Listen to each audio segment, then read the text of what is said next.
नमस्कार. विशेष बातमी समोर येते. सांगोल्याचा अभिमान पारेच्या गोरख पुकळेंनी 1900 रोपातून घडवलं नशीब. पाणी कमी, मेहनत कमी, नफा जास्त. ड्रॅगन क्रांती. सेवानिवृत्तीनंतरची दुसरी इनिंग. गोरखनाथ नामदेव पुकळे दाम्पत्याचा आदर्श. पाहुयात सविस्तर. माणसाच्या आयुष्यातील सेवानिवृत्तीनंतरचा काळ हा आता बसून राहायचं असा समज आपल्या समाजात घट्ट रुजलाय. पेन्शन, नातवंड आणि देवधर्म या पलीकडे विचारच जात नाही. पण सांगोला तालुक्यातील पारे गावचे गोरखनाथ नामदेव पुकळे आणि त्यांच्या पत्नी कविता गोरख पुकळे यांनी हा समज मोडून टाकला. त्यांनी सेवानिवृत्तीला शेवट न मानता कमाईच्या दुसऱ्या टप्प्याची सुरुवात मांडली. 2021 जोखीम घेण्याचा काळ. कोरोना महामारी, बाजारपेठ कोलमडलेली, शेतमालाला भाव नाही. अशा अस्थिर काळात बहुतांश शेतकरी हताश झाले होते. पारंपरिक ऊस आणि ज्वारीतून हाती काहीच लागत नव्हतं. अशा वेळी नोकरीतून सेवानिवृत्त झालेले गोरखनाथ पुकळे यांनी एक धाडसी निर्णय घेतला.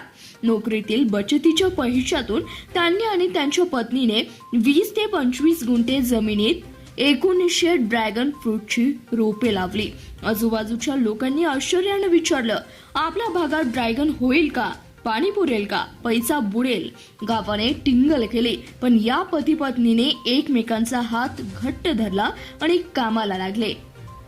काबाड कष्ट आणि कुटुंबाची ताकद. या यशामागे कोणतेही मोठे तंत्रज्ञान नाही, कोणतेही सरकारी अनुदान नाही. आहे ती फक्त दोघांची मेहनत. सकाळपासून संध्याकाळपर्यंत गोरखदादा आणि वहिनी बागेत असतात. खते घालणे, ठिबक तपासणे, छाटणी करणे, बाजारासाठी माल काढणे, सगळी कामे ते स्वतःच करत असतात. सर्वात महत्वाची गोष्ट म्हणजे मजुरांवर अवलंबून नाही. कुटुंबातील 3 लोक पुरतात, त्यामुळे खर्च 70% कमी झाला. बाई माणूस घरातच बसते ही मानसिकता पारेने मोडली. वहिनींची साथ नसती तर हे शक्य झालं नसतं असं गोरखदादा स्वतः म्हणालेत. आजचा हिशोब मेहनतीचं चीज आहे. आज 4 वर्षानंतर चित्र पूर्णपणे बदललंय. त्याच 1900 रोपांमधून वर्षाला 7.5 टन ड्रॅगन फ्रूटचं उत्पादन निघतं आणि त्यातून मिळतो 6 लाख रुपये निव्वळ नफा. तुलना करायची झाली तर ऊसाच्या एका एकरातून 40 ते 50 हजार रुपये मिळतात. तिथे पुकळे दाम्पत्य 20 गुंठ्यातून 6 लाख कमवतात. शिवाय ऊसाला लागणाऱ्या पाण्याच्या तुलनेने ड्रॅगनला 70% कमी पाणी लागतं. बँकेचे कर्ज फेडले, पक्के घर बांधले.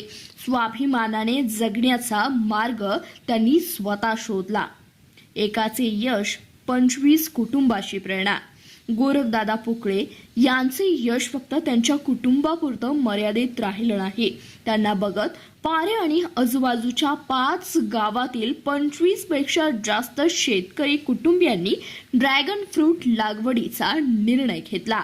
आज पारे हे नाव फक्त गावाचं राहिलं नाही, ते ड्रॅगन हब म्हणून ओळखलं जातं. संदेश स्पष्ट आहे. गोरखनाथ पुकळे यांचे फक्त एकच वाक्य, आम्ही दोघेही शेतात राबतो. बायकोची साथ नसेल तर हे अशक्य होतं. तरुणांनो आणि ज्येष्ठांनो, शेती सोडू नका. कुटुंबाचे एकत्र मेहनत केली तर 20 गुंठ्याहूनही सन्मानाने जगता येतं. शेवटी एवढंच, सेवानिवृत्तीनंतरचा काळ हा ओझे नाही, तो अनुभव, शहाणपण आणि मेहनत वापरण्याची सुवर्ण संधी आहे. पारे पॅटर्न हे दाखवूनच दिलं. छोटी जमीन, मोठी जिद्द आणि पती पत्नीची एकजूट असेल तर अशक्य हे काहीच नसतं. गोरखनाथ नामदेव पुकळे या दाम्पत्याला CBS न्यूजचा मानाचा सलाम.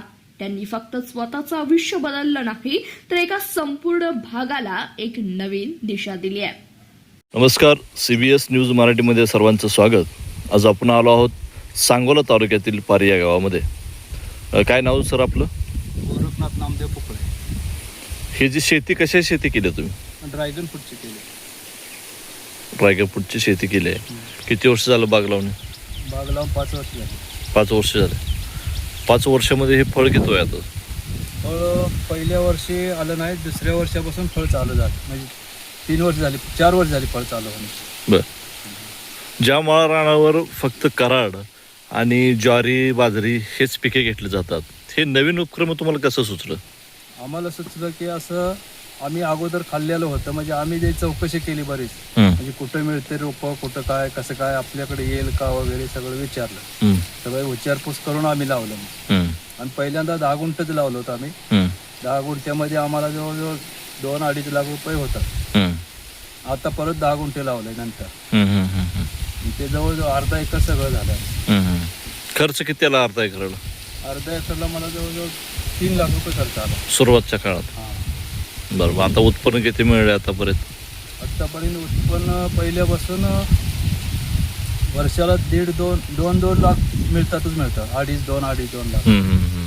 म्हणजे वार्षिक 1-2 लाख रुपये उत्पन्न तर आहे. 10 गुंठ्यामध्ये 2 लाख होतं. आता गेल्या वर्षी लावलं एक अर्धा 10 गुंठा, आता वाढालं उत्पन्न. हम्म, हम्म, हम्म, हम्म. आता उत्पन्न जवळजवळ 4 लाखाच्या आसपास व्हायला पाहिजे, 3.5-4 लाख रुपये. नवीन बाग आहे म्हणून. हम्म, हम्म, अर्धी नवीन आहे, अर्धी जुनी. हम्म, हम्म, हम्म. ज्यावेळी तुम्ही बाग लावली सुरुवातीच्या काळामध्ये, शेजारी पाजारी काही लोक म्हणले का हे काय लावा लागलाय, हे आपल्याकडे येऊ शकतं का? हा, बरीच लोक म्हणतो ही कशाला लावायला लागलाय, काट्याचं आहे, ही फांद्या कसल्या आहे त्या बघा, त्याला काटं जायचं, चांगल्या शेतात आणून ही तुम्ही कशाला लावलंय, हम्म, याचं काय उत्पन्न होणार आहे का, तुमचा काय फायदा होणार आहे का, ज्वारी बाजरी चांगली आली असते, हम्म, अशी म्हणत होते लोक. हम्म, आम्हाला सुरुवातीलाच 2 लाख रुपये मिळालं पहिल्याच वर्षी चांगलं, हम्म, त्यामुळे मग नंतर वाढवलं अजून आम्ही. हम्म, हम्म, हम्म. आता इतर शेतामध्ये तुमचं कुठलं पीक आहे?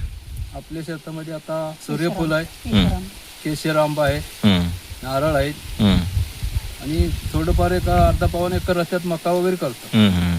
मग तुमचं जास्तीत जास्त लक्ष बाग करण्यामध्ये आहे, केशर आंबा म्हणा किंवा हे याचं आहे, हे कशासाठी नेमकं? म्हणजे असं ज्वारी बाजरी म्हणजे उत्पन्न जास्त मिळत नाही का? नाही मिळत, हम्म, एवढं मिळतच नाही, आणि खर्च कमी याला. हम्म, ड्रॅगन फ्रूटला खर्च कमी. हम्म. सुरुवातीचा खर्च होईल तेवढाच, नंतर 25 वर्षी त्याला काय खर्च नाही, फक्त खत पाणी घालणे हम्म, एवढंच. हम्म, हम्म. रोपं कुठून आणली होती? रोप आपण बामणीवरून आणली. बामणी, सांगोला तालुक्याची बामणी तिथून हा, आणली सांगोला होती. तालुक्यात. बरं, कितीला एक बसलो होतो? तेव्हा 40 रुपये रोप भेटतात. हम्म, हम्म, हम्म. जांभूर रेड आहे. हम्म, हम्म. आता वाढलं. आता ह्याचं मार्केट कुठं आहे? मार्केट आता इथून आपण या पर्याला माल देतो, हम्म, ते बेंगलोरला जाते सगळं, हम्म, हम्म, आणि किरकोळ माल थोडाफार आज निघतोय, तो माल मुंबईला पाठवतात. हम्म. नाही, व्यापारी आता इथं येऊन घेऊन जातात. हा, इथे येऊन घेऊन जाणार, त्यांची गाडी येणार आणि घेऊन जाणार. हम्म, हम्म, झाडांची आवड आहे, हम्म, हम्म, त्यामुळे आम्ही जरा ह्या क्षेत्रात हम्म, जरा बघितलं, थोडं मोबाईल वगैरे चौकशी करून. साहित्य देशात वगैरे भरपूर हे पिकते ना, हम्म, आपल्या या भागाला नव्हतं, हम्म, म्हणून जरा काहीतरी वेगळं करावं हम्म, असं आमच्या मनात होतं. म्हणून आणि आम्ही एकतर नवीनच शेती करणार होतो, हम्म, मग इथं आल्यावर जरा काहीतरी नवीन बघूया आपण, म्हणून बघण्यासाठी आम्ही 10 गुंठे हम्म. सुरुवातीला लावून बघितलं, तर त्याच्यात चांगलं उत्पन्न भेटलं. हम्म, चांगलं उत्पन्न भेटलं, मग पुढे काय करायला हरकत नाही, म्हणून मग आम्ही पुढे वाढवलं. हम्म. मग ह्याच्या आधी कुठं बाहेर होता का तुम्ही? आम्ही तिकडे रायगडमध्ये होतो, अलिबागला, हम्म. तिकडेच होतो सर्व्हिसला. हम्म, म्हणजे गावी आल्यावर हे शेतीचं आम्ही मग जरा सुधारणा करूया म्हटलं, हम्म, त्यामुळे मग आम्ही घेतलं. हम्म. म्हणजे गावाकडं आल्यानंतर आपली जी शेती आहे पूर्वजांची ती केली पाहिजे, हा. त्यासाठी तुम्ही हे बागेचा निर्णय घेतला, बाग घेण्याचा. आता कसं समाधान कसं वाटतं नेमकं? छान वाटतं. छान वाटतं, मस्त वाटतं. हम्म. म्हणजे आपल्या शेतातून थोडी जरी फेरफटका आपण जरी मारली तर चांगलं वाटतं. आता आम्ही या ठिकाणी आल्यापासून फेरी मारली बघतोय, तर बागेमध्ये तुमच्या स्वच्छता भरपूर दिसते. स्वच्छता आहे, हम्म. स्वच्छता करायला लागते. हम्म, 2-3 महिन्यात 4 महिन्यात स्वच्छ करणं गरजेचं आहे. हम्म. त्याशिवाय शेताची मग तुम्ही हे स्वतः करता का सगळं कामगार वगैरे काम लावून? करावं. हम्म, हम्म, हम्म, सगळं काम केशर आंब्याची बाग, नारळ वगैरे झाड, म्हणजे सर्व फळांची झाडं लावली आम्ही जास्त हम्म, करून. हम्म, हम्म, अजून पण पुढे लावायचे विचार आहे, हम्म, आणि असं म्हणणं आहे की इथल्या पण सर्व शेतकऱ्यांनी हे याच्यात हे करावं, हम्म, कारण आहे याच्यात चांगलं आहे. सुरुवातीला ते माहिती नसल्यामुळे असं होऊन जातं, हम्म, पण आहे बऱ्यापैकी. आता बरीच लोक येऊन भेटून पण गेलीत, हम्म. बाग बघून वगैरे गेलीत, चांगले आहे. म्हणजे शेतकऱ्यांना पण हे करायला काय हरकत नाही, कारण चांगलं आहे उत्पन्न. म्हणजे इतर शेतकऱ्यांनी सुद्धा ज्वारी बाजरी किंवा जे हंगामी पीक आहे हे न घेता असे झाडं लावून आणि बाग लावून त्यातून उत्पन्न मिळवलं पाहिजे असं तुमचं म्हणणं आहे. हो. ओके, धन्यवाद.